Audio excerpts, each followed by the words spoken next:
live in the dungeon. This is the Dream Warrior Review. I'm Kurt Thomas. I'm Mick Strawn.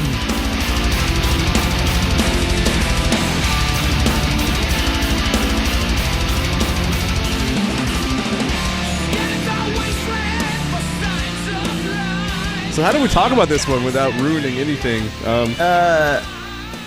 Let's see. A lot of things happening. I would say that, what's his name? The guy that Adam Driver played. He had a lot of stuff. He had something to do, and then the girl had something to do. Princess Leia had something to do. There's a lot of things that people are doing. That's how I would explain it. Is that good? That's pretty good. What did you think of the overall look of the film? Okay, so I think the overall look was beautiful. I like some of the action scenes. They were really nice, but there was so the action scenes I felt like were kind of, I don't know what the word is. Like, there was no emotion for me there. It was like, there was just kind of an action scene. You know and what? I didn't really get into it. Here's the thing.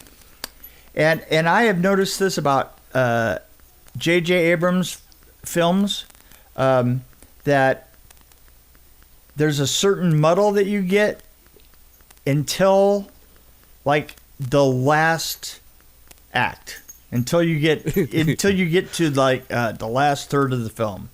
And I'm so glad you said that. Because the first act, I would say, was really just messy, like over explanation of things. Oh yeah, exactly. Trying to cram a bunch of crap together. Like, I feel like the last two movies were two separate movies that were kind of setting up this one, and then they tried to like make it all make sense, and then sneak in the death of Carrie Fisher along the way while trying to explain these two stories mashed up together. Exactly. Then they were trying to start all over again. You're like, oh come on, yeah.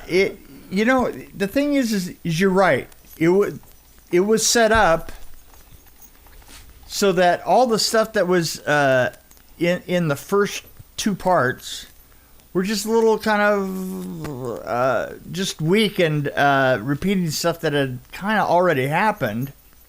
But then it really got going. And the thing is this is also the same way that I felt about the last one. You know? Right. That the first two just were kind of, you know, the first Well, actually, two... I like the first one a lot. No, Force Awakens, I really like that one. No, I don't mean this. I mean the first two segments. Oh, the first two segments, yeah. And when it got into the last act, it just really rocked. You know, it just brought everything together. And it happened again, kind of the same way. Because if 2/3 of the way through, if I had left the theater, I would have been bored stiff. But right. But having stuck around for the end, it was it all came together, and but I also get that feeling that this one did not have kind of the huge scope of some of the earlier ones. Well, like, look at Return of the Jedi, how there was no over-explanation. It's like, they just showed that Darth Vader was powerful at the very beginning, and boom. Right. That was it, basically. And so it set up the whole movie. It didn't have to re-explain everything. You're right. Exactly. But, I mean, the dynamic of where we are, like I gotta say, the fight in the last one on the white sands with that, you know, turned over red. Yeah, the lava or whatever. Yeah, that was just brilliant. I mean, it was brilliant. Well, that was beautiful. And it was beautiful, and it had such a strong metaphor for the film itself. And this had a nice water scene with a fight. Yeah, it did, but it had a water scene for the same fight that we've seen again and again and again. You know what I'm saying? Which, by the way, how the hell could Kylo Ren use that lightsaber without cutting his penis off or his ass? Or I always hated that lightsaber. You have to be careful. You could, you know, a guy could hurt himself with that. Well, it's just he was holding it wrong, especially for the way that it works. So anyway. Yeah, I mean, there are a lot of surprises in this film. There's if you're a Star Wars fan, you'll like the surprises. Yeah, not only this. There was something about it that just pulled together from all the films in the past, or at least the first red herrings. There were some red herrings too, where you think something happened and it was like pretty dramatic, and then never mind. Just kidding. Yeah. I do have one problem. Like, I feel like the story's really messy because J.J. Abrams probably picks writers, and he also is involved in screenplay. So I feel like it gets messy because he's not very good at that. But I mean, he's really good at making a beautiful looking movie, though. Right. But I feel like Disney's seeping into this and Star Wars franchise is sucking out the soul a little bit because I felt like I needed some wine with me because I felt like there's a lot of cheese, like Disney cheese, like. Yeah. I don't know, more over the top than it reminded me of the first movie, I guess, a little bit. Yeah. With the cheesy, I'm your brother. Oh. Yeah, anyway.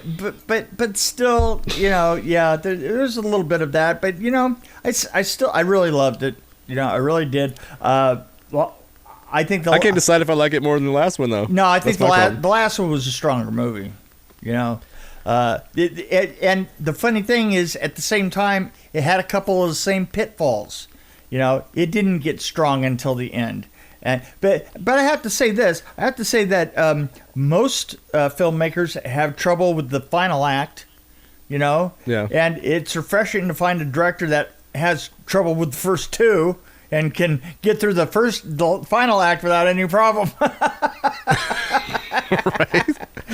Yeah, that's weird. The setup is the hardest part for it. Just seems kind of strange to me. Yeah, there you go.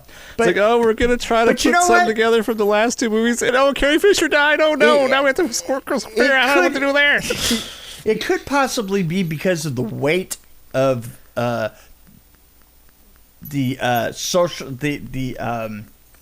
weight of the series.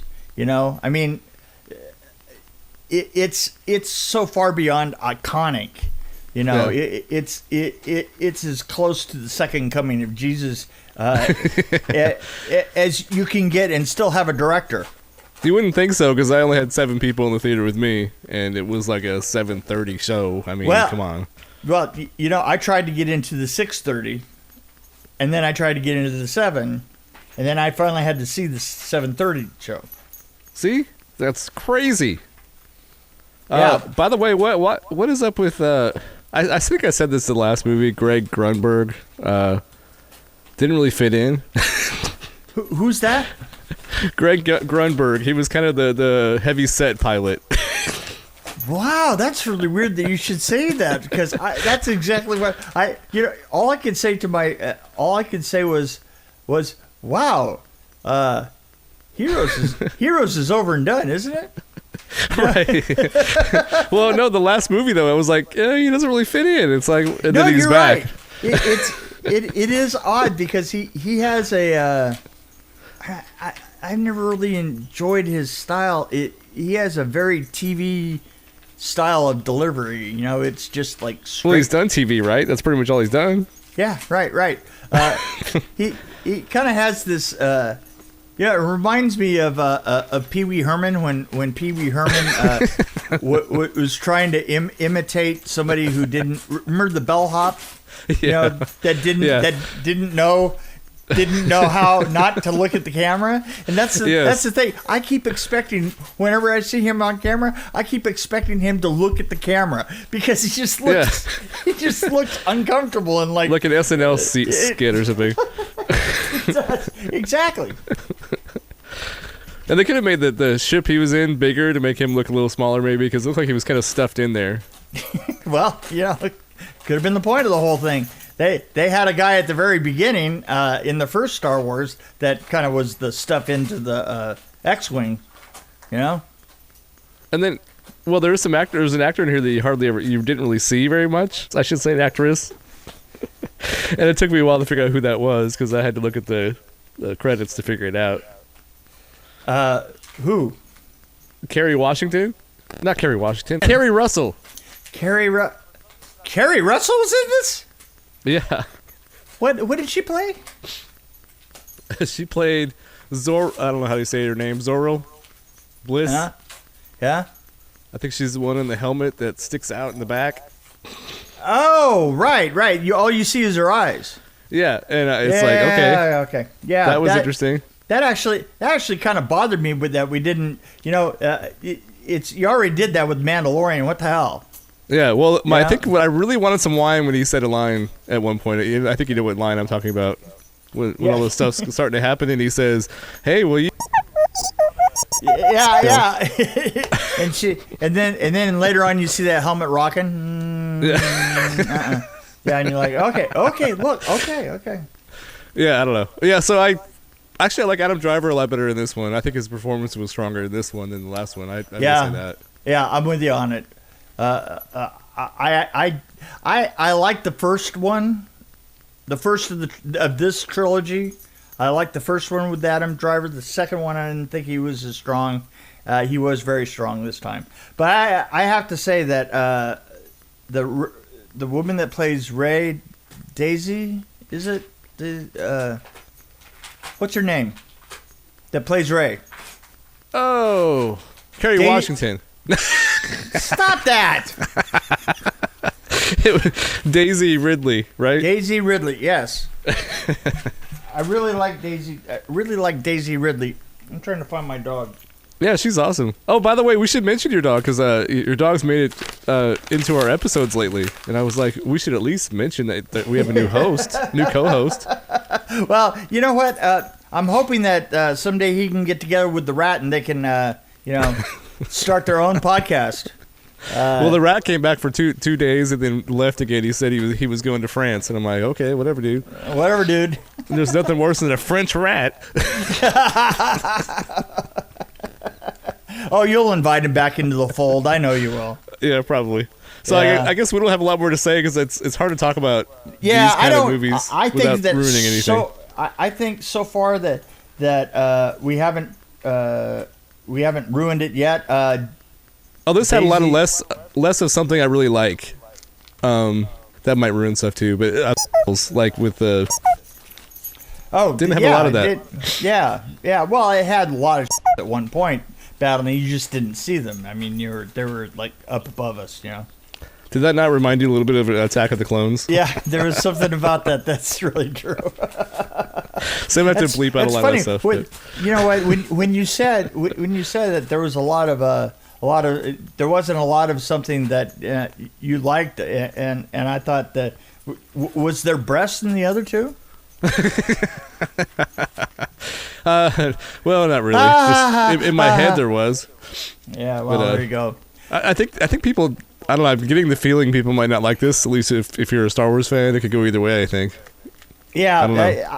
I do too. I mean, the fact that didn't it kind of seem like they were trying to please absolutely everybody? Everybody except George Lucas. Well, there you go. Who cares about him? Yeah, they bought him off anyway. So, yeah. So, what do you rate it? See, I wish I remember what I did the last one, but I think I'm like at a kind of above average rating, like maybe a 3.4. Man, I was gonna say 3.5.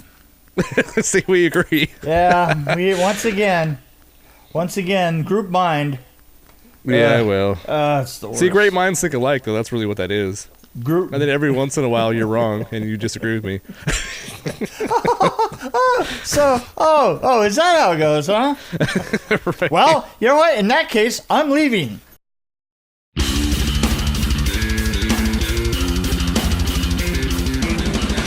Thanks for joining us on the Dream Warrior Review podcast. Don't forget to tell your friends about us, follow us, and, of course, like us. We can be found on Podbean, which is an amazing app, YouTube, Stitcher, Alexa on any pod, iTunes, Google Play. We're on Twitter as well, at DW Review, and, of course, Facebook. You can find us there.